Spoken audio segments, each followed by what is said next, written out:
Good evening, and welcome to tonight's Mayoral Forum.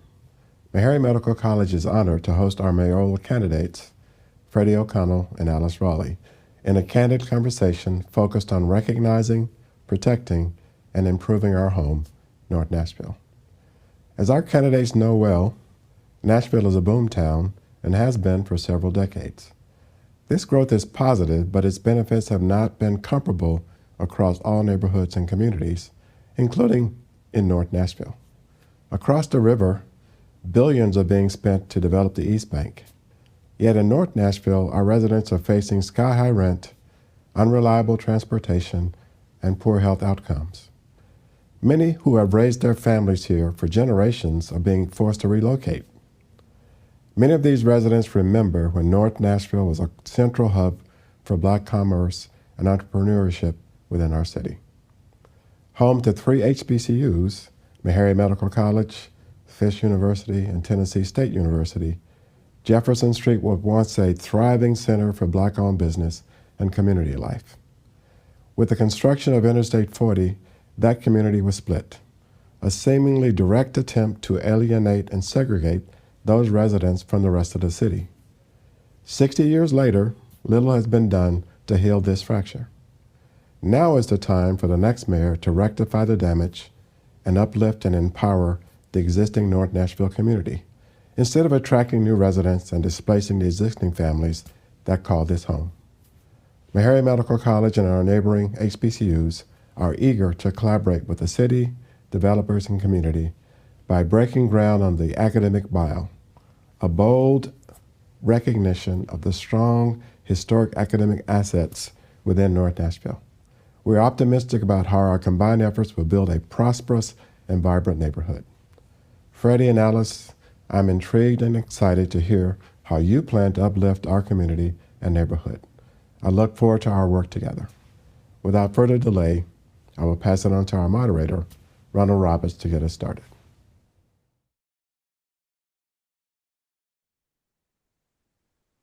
Everyone, and thank you, Dr. Hildreth, for doing a great job of setting the stage for tonight's event.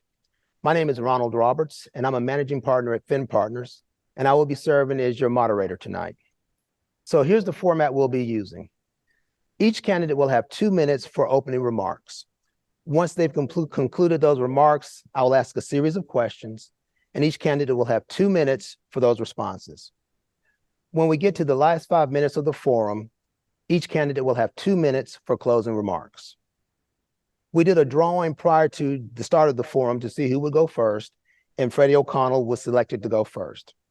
So we wish each of the candidates good luck tonight. We thank you, and let's go ahead and get started. And so Freddie, the first question will come to you, and since Meharry's hosting, we thought it would be good to start with healthcare. So our first question is about healthcare. According to Nashville Health, nearly half of all Black Nashvillians are suffering from high blood pressure, while only 27% of white residents suffer from the same thing.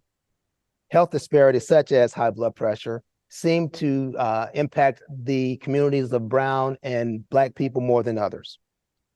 So what do you believe there's a role for local government in improving health outcomes? Freddie, we'll start with you. Great. Ronald, I wanted to double check on the format. Should Alice and I plan to do opening remarks and then yes, come I'm back? so sorry. I'm glad you got me. Let's start with 2 minutes of opening remarks. I was so excited to hear your comments. It's a great question. I look forward to coming right back to it. But yeah, I'll start with 2 minutes just to introduce myself and tell a little bit about the story. And first of all, thank you to you and Meharry for having this forum. Thank you to Alice for joining as well. And I hate that we can't be in the same room. I know some of you will know that at our very last Metro Council meeting of the term, unfortunately, several people on the Metro Council, several members of staff for the mayor's office and the Metro Council all got COVID. And so I have been trying to take the important public health safety measure of isolating for the past 5 days. And I really appreciate this esteemed group working with us to do this virtually, because we know this is such an important conversation. My name is Freddie O'Connell. I grew up here in Nashville. I grew up on the west side of town in the Richland West End neighborhood. My mom was a 40-year career teacher. My dad was a federal employee for most of his career, ending as a ranger for the U.S. Army Corps, and was a songwriter on the side. I've got a younger brother. My parents are still in the house we grew up in. And for the past 16 years, I've lived in the Salemtown neighborhood in North Nashville. And the entire reason we live there is because of Meharry Medical College. Whitney Boone, my longtime partner, got into Meharry. She was part of the class of 2011. And our pathway to home ownership was one of two young people trying to make a life for themselves and owning a home before we ever owned a car. So we needed to be close enough to the campus and the community so that Whitney could walk, ride, or take a bus to start her medical education at Meharry. She graduated class of 2011. She is now a pediatric neurologist over at Vanderbilt Children's Hospital. We are raising our two daughters in Salemtown. They are both in our metro schools, one in elementary, one in middle. And over the past year, we've been having an important conversation about how the future of this city needs to pursue a public investment strategy of building a Nashville for Nashvillians. I'm focused on the project of people to stay. And my name is Freddie O'Connell. Hope to earn your vote on September 14th. Ronald, thanks so much. Thank you, Freddie. Now, Alice. Hello, my name is Alice Rowley. I'm so glad to be with everyone virtually tonight. And like Freddie, I'm sorry that I cannot see your faces in front of us, but glad to be here and with you virtually. And thank you, Dr. Hildreth, for hosting us virtually as well. I think we first met 3 years ago when you made your first visit to Fort Negley over here in my neighborhood of Edge Hill. And was honored to, during the Juneteenth celebration, to take you around and show you what was so important about getting our finances right and about the work that we did to stop giving away our city's assets through the side door to out-of-state developers. I am a Nashville native, an MNPS graduate. I grew up on Charlotte Pike with Interstate 40 in my backyard. I served as a public school teacher early on in my career when well-intentioned public policy made class sizes 20 to 1, but no one really thought about, do we have enough teachers to teach? I have, for almost 20 years, been married to my husband, an Army doctor, and so understand the challenges of public health and the challenges of serving large populations of people dedicated to serving their community. I am honored to have this opportunity to run and serve as our city's 10th mayor, to reset the compact between our citizens and our city hall. Look, there are things that we can all sit here and say 8 years ago were better than they are today. And I think, as Dr. Hildreth laid out in his opening video, there is a real opportunity for a fresh change, a new direction, to build a bridge with our neighbors at the federal and the state government to bring the needed resources here to Nashville and to our community. And I look forward to visiting more about that. Thank you. Thank you, Alice. Thank you, Freddie. And now we'll get to the questions that I jumped to prematurely earlier. But we want to start with healthcare. And according to Nashville Health, nearly half of all the Black people in Nashville are dealing with or been diagnosed with high blood pressure, compared to only 27% for white residents. Health disparities such as high blood pressure seem to be impacting the communities of Black and brown people more than other communities. So my first question, and Freddie, we'll start with you, is do you believe there's a role for local government in improving health outcomes? Ronald, yes, I do. And this is a critically important question. I'll wait till the echo's off. I think we're close. I know we had a good switch the first time. Okay. Can you hear me okay? Yes. All right, great. So the short answer is yes. This is a place where, again, we're a medical family. We're very fortunate to have high quality medical advice under our roof from a highly qualified physician. We know that it's critically important, not only who teaches our children, who rescues us during times of crisis as first responders, and that all of these professionals actually reflect the communities in which they live. And that this includes our public health professionals and all health providers. So One, I'll say Meharry Medical College already in training Black physicians, primarily as a historically Black college and university, plays a critically important role. The relationship with Nashville General Hospital plays a critically important role. We know that Nashville General we know that there is always going to be a model for a public safety net hospital vision care. This is going to be one of those conversations, though, that moves beyond just a single building close to Meharry's campus. This is going to be a clinical model that expands across the city. Meharry's got clinics already. Nashville General has begun a clinical model. But some of this is also awareness. I've been proud to partner over the past few years with the Matthew Walker Comprehensive Healthcare Center. They have added dentistry. They have also worked with as a partner to public schools where we've had chronic absenteeism and tried to lower it. Making sure that the community is aware of the importance of having a primary care provider, making sure that there is access. Local government can do a lot also on helping people find their way through the thicket of local, state, and federal programs. We've had local partners do a lot to increase participation in the Affordable Care Act insurance programs that are available. This is, I would say, Metro as a government, as a local government, has a lot to do to work on ensuring equitable access. And as someone whose family has had issues with high blood pressure, I know how important that element is too. Thank you, Freddie. Alice, I'll repeat the question for you. Do you believe there's a role for local government in improving health outcomes?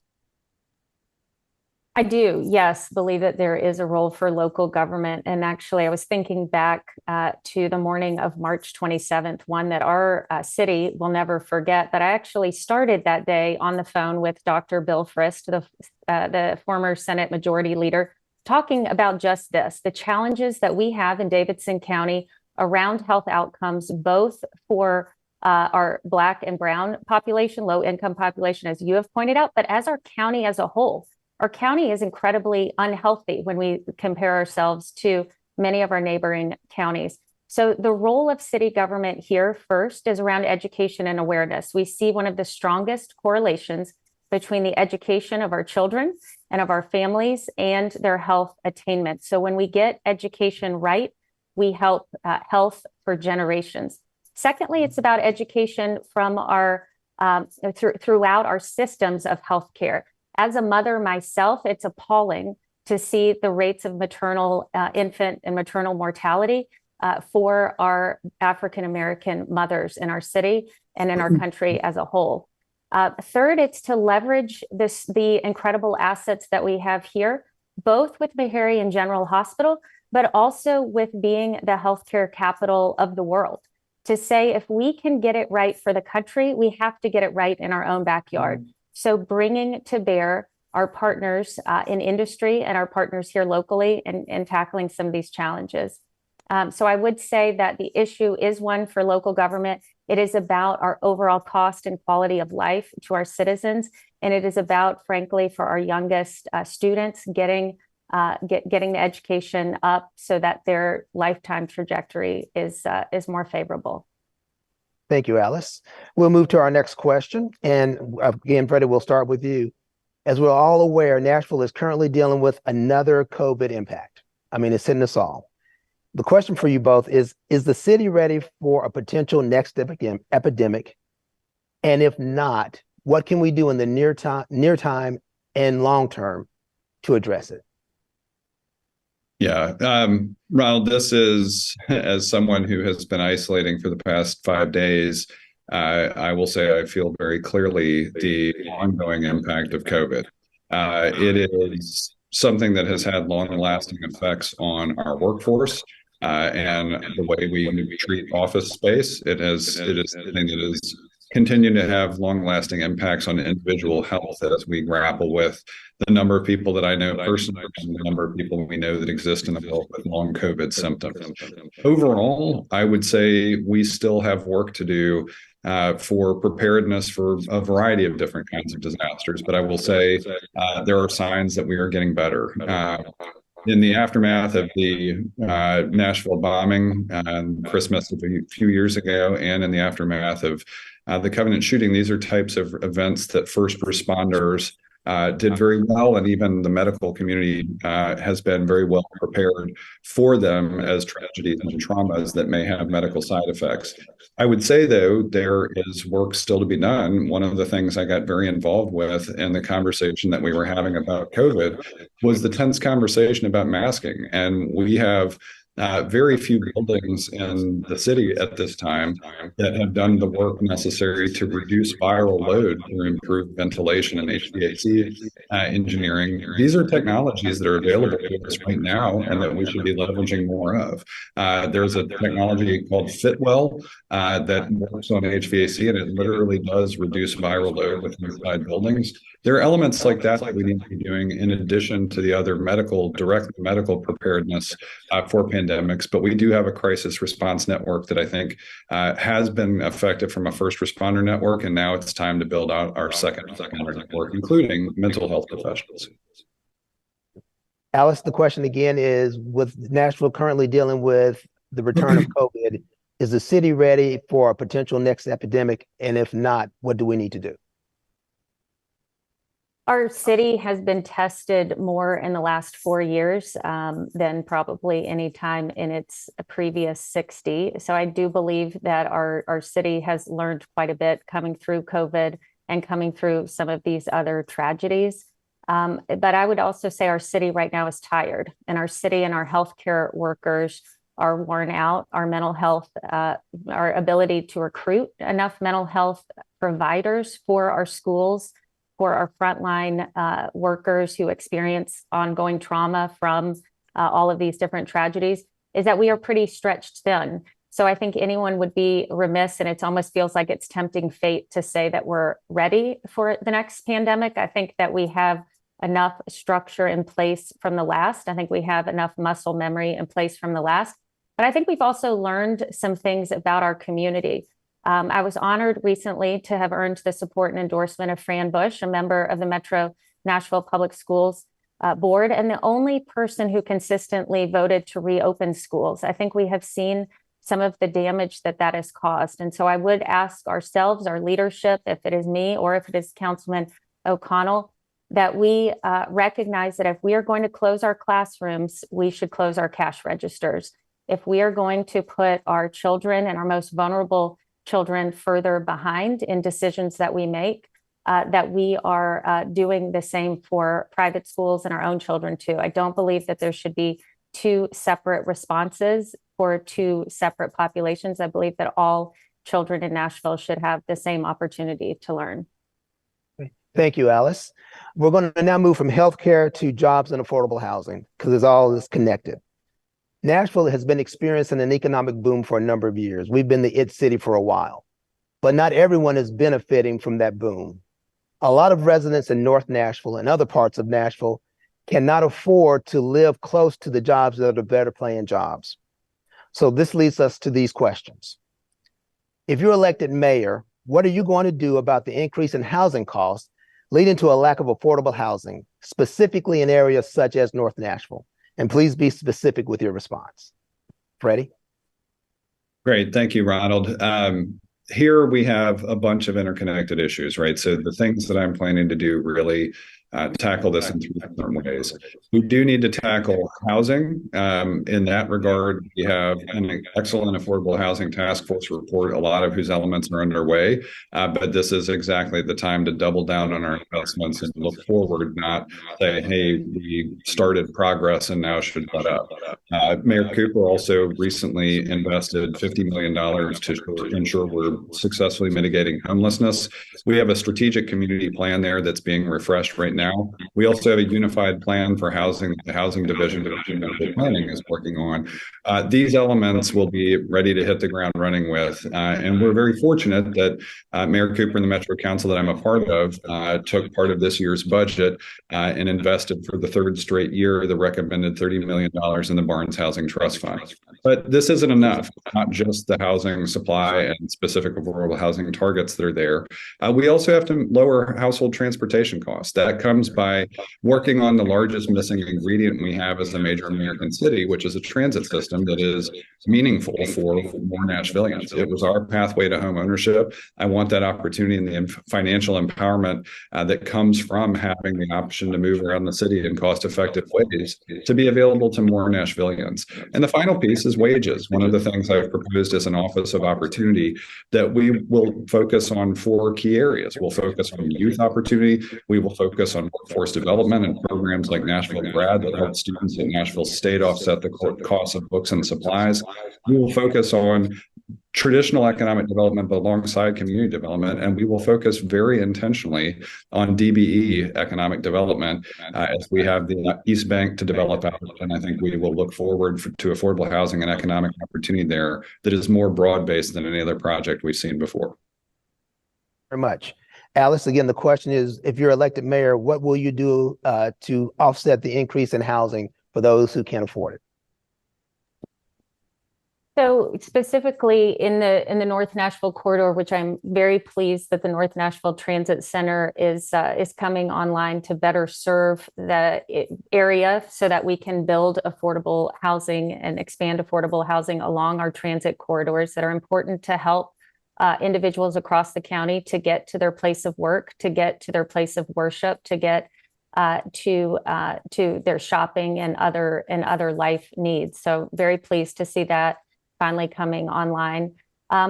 First, I would say is to begin to run the city within our means, the way that most of our neighbors seem to be able to do.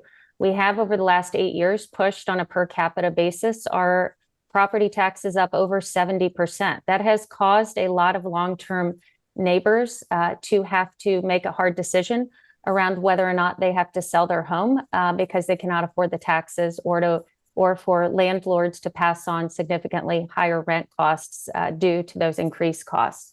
I'd like us to look, as we have, to continue to participate in the capital stack of affordable or of multifamily units where appropriate, so that we can set aside more units voluntarily to be affordable, and in particularly for families and individuals in that harder to serve $35,000 to $75,000 a year income level.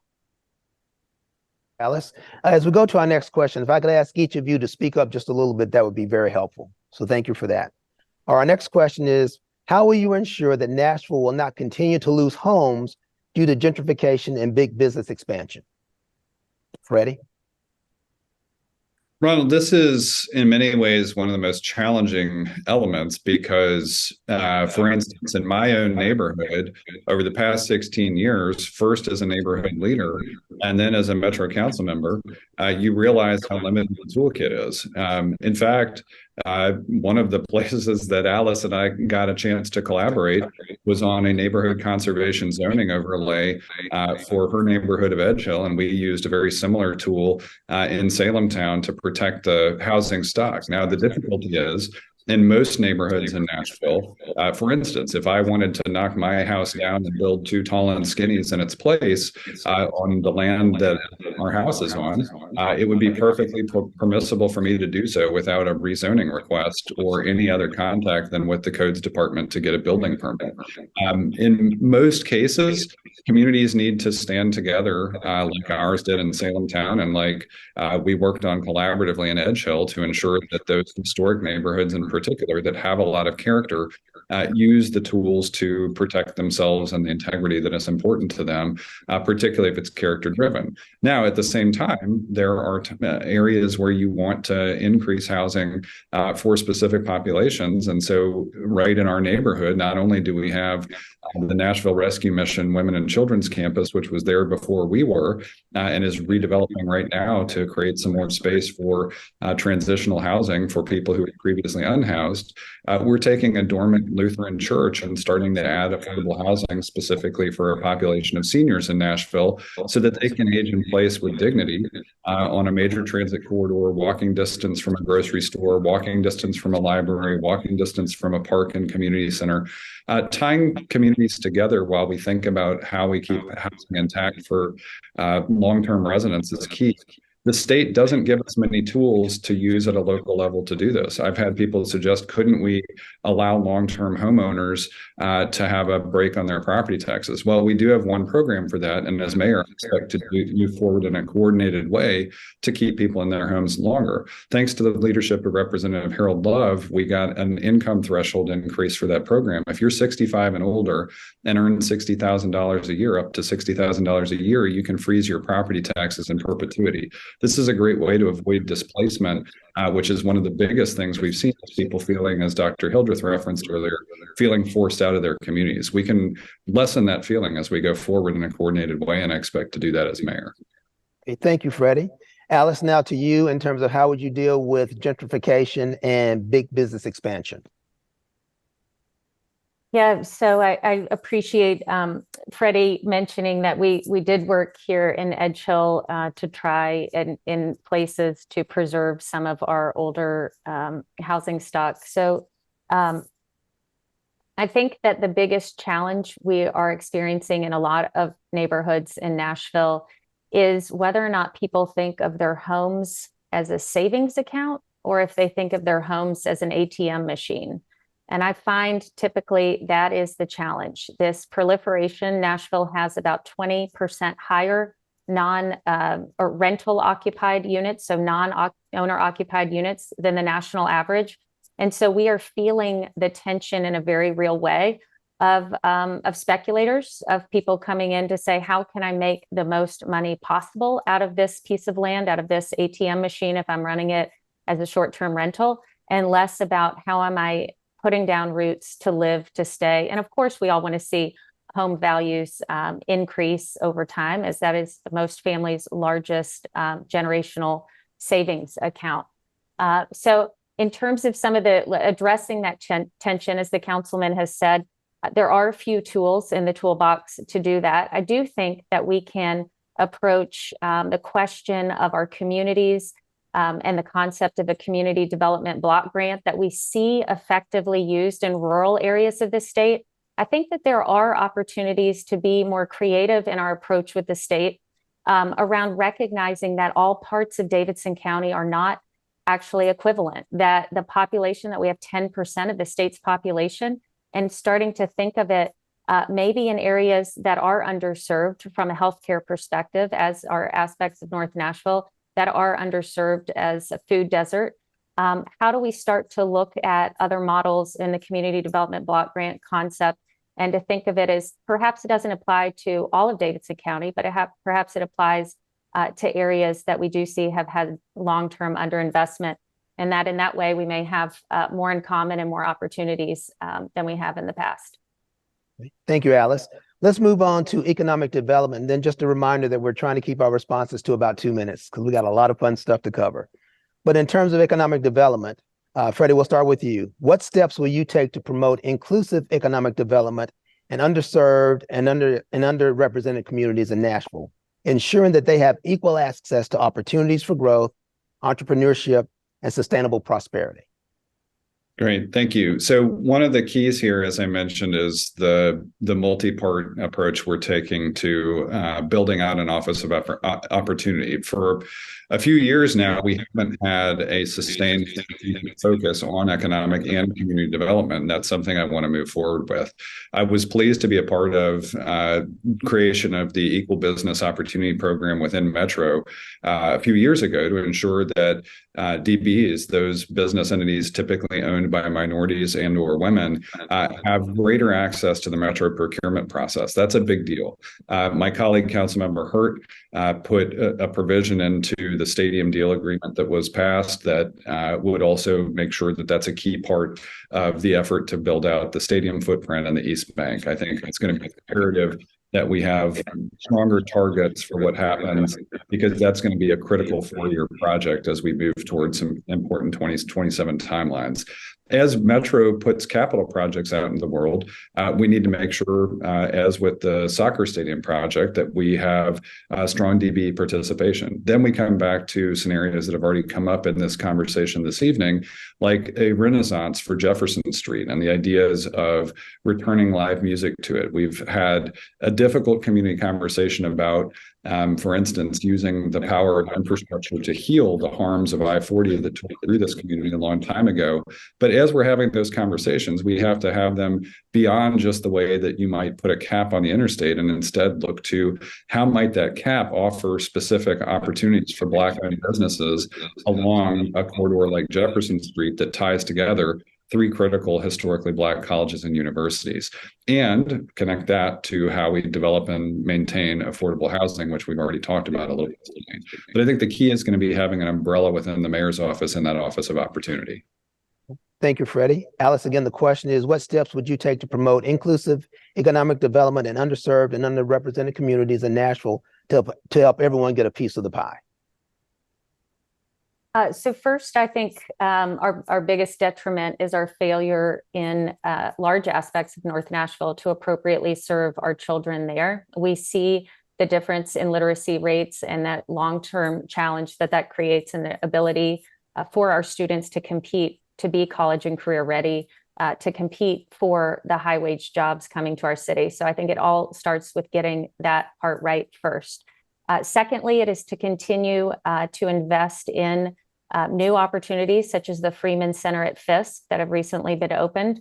But it's also to do what we're doing right here, to recognize that we can also bring in entrepreneurial mentors and other supports through technology and through transferring individuals across. So programs like the TWEND program that is funded by the state and run through the Nashville Entrepreneur Center.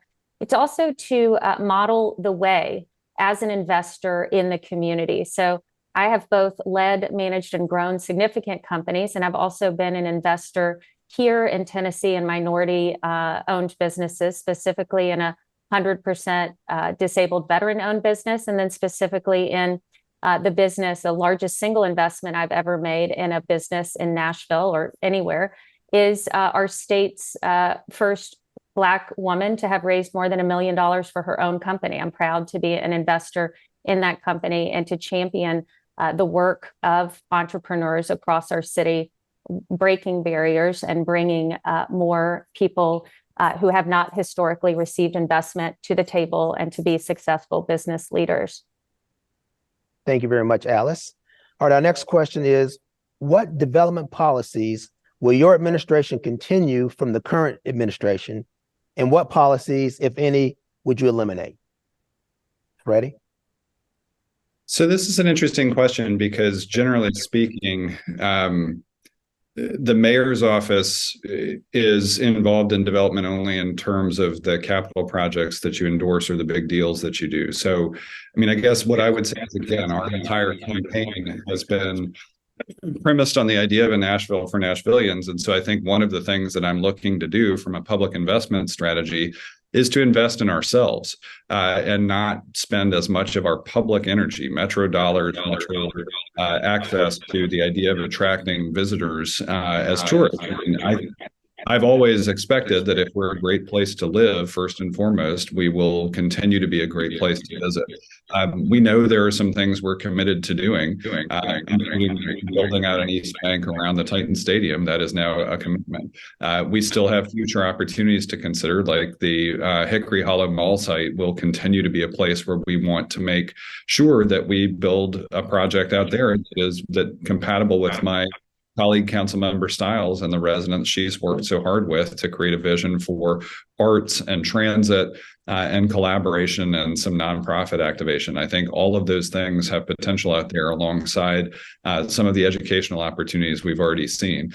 I would say the most important thing I would want to continue, having just spent time at the ribbon cuttings for Goodlettsville Elementary and James Lawson High School, we've demonstrated in those two communities of Goodlettsville and Bellevue that we can build great schools and schools that teachers and students alike will thrive in learning environments. And I would want a development plan that makes sure we get those kinds of public assets into the communities that have said over and over again they want to see them connected by the sidewalks that communities want on streets that have lower traffic rates and traffic calming, which is one of the most important projects in Nashville and Metro, and most popular. Thank you. Alice, the question, what development policies would your administration continue from the current administration, or what policies would you eliminate? Can you help me when you say development policies? Because I think we probably are interpreting that word differently. Well, I'm gonna let you tell me how you want to go with it. Okay. Okay. Well, the first aspect of development policy I think about is human capital development. One thing I would like to see us do more of is to recruit more individuals who are career changers to become teachers across our county. I've done that in a previous life, and actually worked with a group out of Memphis called Man Up, run by Dr. Patrick Washington, specifically around helping recruit more men of color to serve as teachers in our cities and our state schools. The importance of having a strong male role model and to have a strong male teacher is shown throughout the data as improving outcomes for our students in our minority majority school district in Nashville. So I'd like to say my interpretation of development policies is to think first about our single greatest asset, which is our human development and our human capital. And how are we bringing to bear tools and models that are working in other cities, bringing those here and raising up our quality of education and bringing more people who may be career changers into our city's classrooms. Thank you. As you both know, North Nashville is a vibrant community filled with residents who want to do everything they can to make the community even better than it is now. And they want to work with Metro to make sure that happens. The Academic Mile is an opportunity for the Jefferson Street corridor and the 37208 area code to gain much needed investments, development empowerment opportunities, create affordable housing, and improve the health and wellness of residents. A critical component of the Academic Mile will be public and private partnerships. So Freddie, the question is, what are you going to do to support minority-owned businesses and entrepreneurs in the underserved neighborhoods such as North Nashville? Well, let's go ahead and answer the question first. That'll give us a chance to work on Freddie's audio, and then we'll go from there. So again, the question is, what are you going to do to support minority-owned businesses and entrepreneurs in underserved neighborhoods such as North Nashville? So I think I touched on that probably in the answer to another question. Some is first to continue to support the newly opening Freeman Center at Fisk University to encourage the partnership between the Nashville Entrepreneur Center and the Freeman Center to look at the growing and expanding human capital that we are attracting here through expanded enrollment that we're seeing nationally, but here in Nashville for HBCUs. How do we capture that talent, keep that talent here by building a place for access to capital, access to tech transfer and commercialization from our universities, both from Meharry, from Fisk, and also from Vanderbilt and our other academic partners? How do we start to build those connectivity places so that research coming out of our HBCUs and out of our academic partners can be commercialized here, can be funded here, and can be built and grown by entrepreneurs that are attracted here for their education? We know so many of our city's great minority-led businesses, their leadership came for TSU, came for Fisk, came for Meharry, and stayed because we created the capital environment and the networking environment to do that. And so then personally, I can say that I have put my money where my mouth is. I have invested in Black-owned businesses, actually more than any other single business I've ever invested in. So I think I can lead the way, model the way, and ask the private sector and our university partners to come to the table. I believe you may have muted yourself. Can you double check?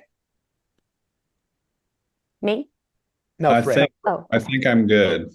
Yep, we're good. We're good. We're good. We're good. We're good. We're good. We're good. We're good. I'm still getting a lot of echo off of myself, though. Maybe it's good. All right, I'll go. Well, so you started the question contains a little bit of its own answer in that we have three magnificent academic institutions along Jefferson Street in Fisk University, Meharry Medical College, and Tennessee State University, and not very far away, American Baptist College as well. It's important to continue to do a few things there. I've had a legacy of making sure, as representative for the past 8 years of Fisk University's entire campus and TSU's Avon Williams campus, I've worked with both of those institutions. One of the most powerful collaborations we had with my colleague, Councilmember Hurt, again, and Mayor Cooper, was that $10 million investment in the incubation center that will exist on their campus. Fisk and TSU both are showing us what it means to have strong enrollment increases, and Meharry Medical College is increasing its programs as well.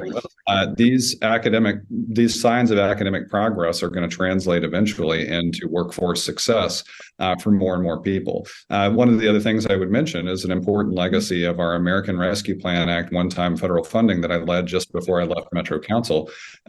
We ensured that our 4 HBCUs would be able to have their faculty, staff, and students take advantage of the WeGo Ride program that allows them to use their university ID to access transit without having to worry about a fare. Ensuring that we get those kinds of one-time costs covered with one-time funding from federal partners gives our major HBCU academic institutions a leg up as we do this. Overall, as we continue to turn the corner there, though, we're going to need to invest in infrastructure for Jefferson Street and connecting these communities, like the new community transit center that is underway at Clarksville Highway right now, and then making sure that the service delivery that we offer as a government matches the investments we're making in projects like that incubation center. But it's fantastic to get over to Fisk campus right now and see innovations in housing as they lead the way on capturing that enrollment growth. Ready? Now we're coming right back to you with our next question. How will you ensure that the community is involved in economic decisions that directly impact them? Yeah, so I think this is where a lot of the template that I've established as a district council member is really important. Every single time that we've had a development project come to the table, we've always taken it straight to the community to discuss it. I think similarly, one of the things that I spent a lot of time in, and the pathway that led to my skepticism to an eventual opposition to the recent stadium deal was not the idea that we shouldn't use public land or public resources to facilitate a conversation about a football team. It was that the overall scenario of community conversation, especially in North Nashville, was demonstrating some of that skepticism. So I think it is very important. I will say, as a former neighborhood leader, one of the things I look most forward to reinvigorating in the mayor's office is a mayor's office of neighborhoods. Before I was ever running for anything or elected to anything, I got to do two amazing things. I got to participate in the mayor's office of neighborhoods captains program that brought neighborhood leaders together from across the city right into the neighborhood, into the mayor's office to work on concerns directly at the neighborhood level and use the convening power of the mayor's office sometimes to solve problems that either needed multiple departments or needed a comprehensive solution to resolve. The other is My City Academy. In 2014, as a neighborhood leader, I got to join with leaders from the New Americans community here in Nashville as we tried to tie together the fabric of people that were just arriving here or representing communities that maybe weren't as established directly with established neighborhood leaders. That taught us all about the whole of Metro, and I think it's important for citizens to have that deep knowledge about their government. I was also invited to participate years ago in the North Nashville Leadership Council. And it's really important to have these community level organizations constantly participating in the success of government. Boards and commissions are a key part of that as well. Alice, the question again is, how will you ensure that the community is involved in economic decisions that will directly impact them? Yeah, well, I would say I will. And here is my pledge and my ask to everyone watching this. Over the last 8 years, you have been given a lot of promise by a lot of politicians. And I can think back to how angry it made me to watch as Fort Negley was being handed out the side door, how a mayor was making decisions in the dark, giving all of the diversity points to a team of 3 white men and no diversity points to Devinder Sandhu's team. We could see that and we could name it, but for some reason we didn't want to break it. I would say too that there were decisions made in the dark that directly impacted North Nashville families and access to care and access to health care. Look at the decisions that were made by this insiders crowd that has been running our city for too long, that ultimately created a situation where the council voted on an MLS deal for a billionaire soccer club owner, and then days later made the decision to close Meharry. How was that an appropriately timed or an appropriately discussed decision with the community and with the stakeholders? I think for too long, and I know you can say, Alice, you don't have all of the relationships of 15 years of knowing who's friends with who and who you have to ask first, but I'd actually say that makes me incredibly rational in looking at the problem and saying, how are we going to solve the problem, bring the people to the table and get a result, and less about trying to settle scores of 20 years of who gets to be first, whose name gets to be on the project, who gets the credit. So I'm definitely not part of that crowd. I'm part of the crowd that says, let's be transparent about the decisions that we're making. Let's be forthright about the budget. Let's not hide things in the dark and then spring them on the council or on others later. And so I can say that I've tried to act that way in the work that I've done as a business leader. And I think that that is the kind of work when I say that we have to reset the compact between our citizens and our city hall. I think that's the kind of approach that our citizens are looking for. Thank you, Alice. We were wondering, Freddie and Alice, could you both stay on an additional 5 minutes if possible? We just want to go back and go over the first question again. We had some audio challenges. So if you both can stay on an extra 5 minutes, we'd be very appreciative. I can do that. Yeah. Like we're just going to Perfect. repeat the first question again for audio? Yes. Okay. I hope I can remember exactly how I answered. The fun never ends. So we're just going to jump right in. So we started with healthcare, so we want to go back to that. According to Nashville Health, nearly half of all Black people in Nashville are dealing with or have been diagnosed with high blood pressure, compared to 27% for white residents. Health disparities like high blood pressure occur and are persistent in communities of Black and brown people. The question for you is, do you believe that there's a role for local government in improving health outcomes? Freddie, we'll start with you. Great. Thanks, Ronald. And thank you for the opportunity to revisit this. I know there were some audio issues very early in this forum. I do believe that Metro has a strong role to play here. As a Meharry family, we've seen up close and personal the impact of having a public safety net hospital in Nashville General. It's something that Nashvilleians should expect to persist in the long future of Nashville. It's how we take care of those that have the least likely access to healthcare. Meanwhile, we've seen the strength of partnerships just down the road at the Matthew Walker Comprehensive Healthcare Center, which has added dentistry and other health outcomes. And some of this is an awareness issue. I think it is very important to have the linkages between the academic training centers like Meharry Medical College, the training hospitals like Nashville General that are also public safety net, and the federally qualified health centers like Matthew Walker, and then Metro Public Health Department working to ensure that we have equitable access to all of those resources and the best public health information possible.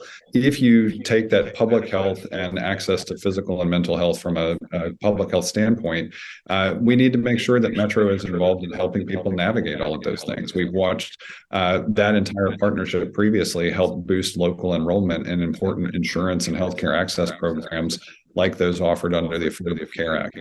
This is exactly the role that the mayor's office can play in convening and coordinating, and I expect to do that. Thank you, Freddie. Alice, the question again is, do you believe there's a role for local government in improving health outcomes?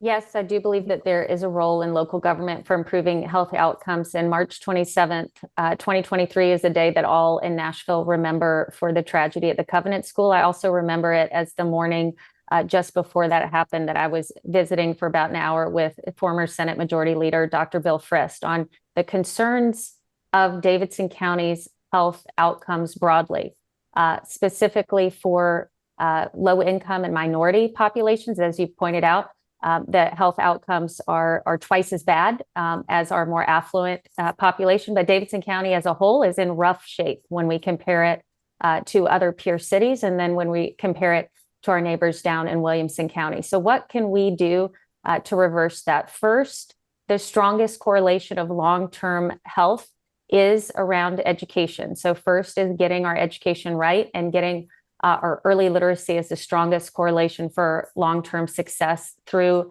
and through college and career success. Secondly, it is naming and bringing a voice to the fact that there are disparities even beyond education and income attainment. There are disparities documented for African-American mothers in our maternal health and infant mortality rates that are not that are completely out of step with those for their white counterparts. It is looking at public health education to and through schools. It is continuing to invest, as we've seen, and we cannot make more land and time. And we have seen strong partners across the county when we bring healthcare resources to the school site to assist there, both in education and then also the provisioning of services. And I would say it's broadly recognizing that the health of our people and the livability of our city are tied together. And so if we want to be a place that talent is attracted to live and to stay, that businesses will thrive, we've got to have a healthy population. Thank you, Alice. Freddie, as we're all aware, COVID has come back to Nashville, and we're currently dealing with that. Do you believe that Nashville is prepared to deal with another epidemic if it should occur? And if not, what can we do on the short term or long term to be prepared? Yeah, and Ronald, this question, as we mentioned earlier, is so timely because our very last meeting of the Metro Council, unfortunately, allowed myself and many other council members to contract COVID, staff in the mayor's office, staff in the council office.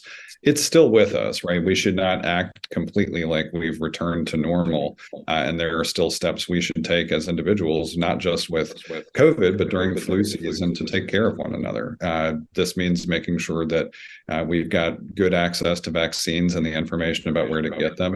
But reflecting on how we did in COVID, there were a lot of things. We all know that Meharry Medical College was at the front lines of the testing program that we authorized, and it was a really important feature. Our family took advantage of it multiple times. I think if we look at our network of first responders, we've seen from the bombing of Second Avenue to the tragic school shooting at Covenant, that our first responders are there frequently. They are connected to our medical institutions for situations of instant trauma. But I think the thing we need to look to now is to build out a network of second responders.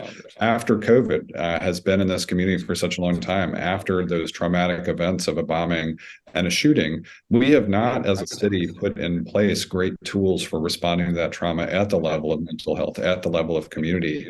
And I think that's one thing that we need to grapple more with. I'm pleased that Metro Public Health Department is starting to add some behavioral health capacity from a clinical standpoint. And I think we need to continue to look at that after decades of chronic underinvestment in mental health provision. Okay. Alice, do you think that the city is prepared to deal with a return or another epidemic of COVID if it should happen? And if not, what can we do in the short term or long term to be prepared? Well, Desmond, like I said earlier, gosh, I don't want to tempt fate and say that we are prepared, because probably no one can ever be prepared enough. But I do think that we have to balance that with where we are. So first, I would say we have the scar tissue and probably the muscle memory to be able to respond to a public health emergency. But what we are missing, and what will make the response to that next public health emergency the most difficult, is the public's trust, right? This term that we've just all gone through and seen as a city, it is in some ways has been the last 4 years the administration of Job, right? You've had a tornado, a bombing, derecho, COVID, all together, tragedy after tragedy. So our city has been tested.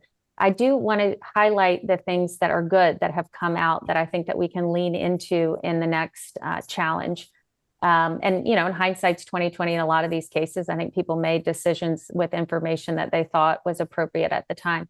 But the group, the Tennessee Voices for Victims, I think has done an admirable job creating an emergency response plan that was used recently in the Covenant School shooting, and also our partners in the nonprofit world at Centerstone Mental Health, the planning and the work that they have done to support our first responders and to support those individuals from the schools all the way through to our own city's first responders and to our veterans as well. So I do want to champion and say that there are good groups that have been tested, that have built plans, that are working to build greater resilience for our community. And I will. I don't know if I'm remembering all of the things that I said the last time, so I think I'll stop just in the interest of time there. Thank you both. And you've done a great job of answering a lot of questions on a lot of different topics. So now we're going to turn it over to you. We're going to give each of you 2 minutes for closing remarks. And Freddie, we'll start with you. Great. Thank you, Ronald. And thank you again to Meharry Medical College. Thanks to those who have tuned in. I know the Tennessee Lookout was a media partner for this event as well. So appreciate their participation. My name is Freddie O'Connell. I'm running for mayor. This has been an important conversation about a part of the city and part of the community that we have not always invested in. I'm fortunate to have represented the Metro Council's 19th district over the past 8 years. And I'm especially proud that as we've gotten to this point in the conversation, that many who were previous competitors are now supporters, from Jim Gingrich to Matt Wiltshire to State Senators Yarbrough and Campbell, who participated in the mayor's race. I'm delighted to have their support, as well as former Congressman Jim Cooper, former State Senator Brenda Gilmore. I've had more endorsements from both Metro Council members and the Davidson County delegation of the General Assembly that I think speaks to the importance of the state and local relationship as we go forward. Among organizations that have backed our campaign, we've had support not just from the business community, be it the Nashville Business Coalition and also the Buffalo PAC, but also our friends in the labor community and the Central Labor Council. Then beyond that, into community organizations like the Equity Alliance Fund and Turk Votes. I think this coalition is helping determine that there is a consensus about the way forward for Nashville. And that ultimately has to do, again, with the way we invest in ourselves. What I've said for months in this campaign is that it is important now to use our public investment strategies to build Mooreville and Las Vegas. And ultimately, that means strengthening those public assets, strengthening the delivery of core public services, and doing so in a very equitable way, because fundamentally, I want you to stay in Nashville. We know the challenges that we faced as a city, from cost of living and quality of life. And we know that we can build safety in our communities, schools that work for everybody, and a Nashville that works. I look forward to doing so as your mayor. Please come out and vote on September 14th. My name's Freddie O'Connell. Thanks so much. Thank you, Freddie. Alice? Thank you for joining us tonight, and thank you, Meharry, for being our host in the Tennessee Lookout. Appreciate the opportunity to have this conversation about the community of North Nashville and about the city as a whole. As we look across the last 8 years, we've done one thing 3 times. We've moved a desk from the city council over to the mayor's office. We've brought with it the web of complicated and sometimes conflicting relationships that frequently get in the way of doing the work for the people who live here and the people who need our help the most. So I think right now the election is pretty clear. It is a choice about whether or not we consider and continue the insiders' work of raising taxes, watching our schools decline, and watching our city feel less safe. Or do we come with a fundamental reset and an approach of how we govern and how we work pragmatically and with a purpose beyond the politics of the day? My name is Alice Rowley. I'm a Nashville native, former education and economic community development official for the state under Governor Bill Haslam, and a former aide to Senator Lamar Alexander. I know frequently people will say they like to vote for or against a party, and I will remind all of us here what happened to our state in 1974 when we did that. When we chose to elect an individual because we didn't like the other candidate's party, we elected Ray Blanton. And what happened? We know what happened, and we know the end of that story. So we also saw when we elected someone for a person that that person was the first person to ever nominate an African American to the Tennessee Supreme Court. So I would offer, this is a nonpartisan race. When everyone lines up by team and they don't look at the person and they don't look at the progress, they end up making a result that is not in the best interest of the citizens. I look forward to visiting further, and you can see my website, alicerowley.com. Thank you. Early voting starts on Friday. Alice, excuse me, Alice, Freddie, thank you both for your time. Thank you for sharing your vision. Thank you for sharing your plans. We appreciate that, and we wish you both the best of luck in the upcoming election. And for all the voters out there, just want to remind you that early voting begins this Friday, August 25th, and concludes on Saturday, September 9th. Election Day is Thursday, September 14th. We encourage everyone to exercise their right to vote. For more details, check out nashville.gov. We thank you, and we wish you a good night.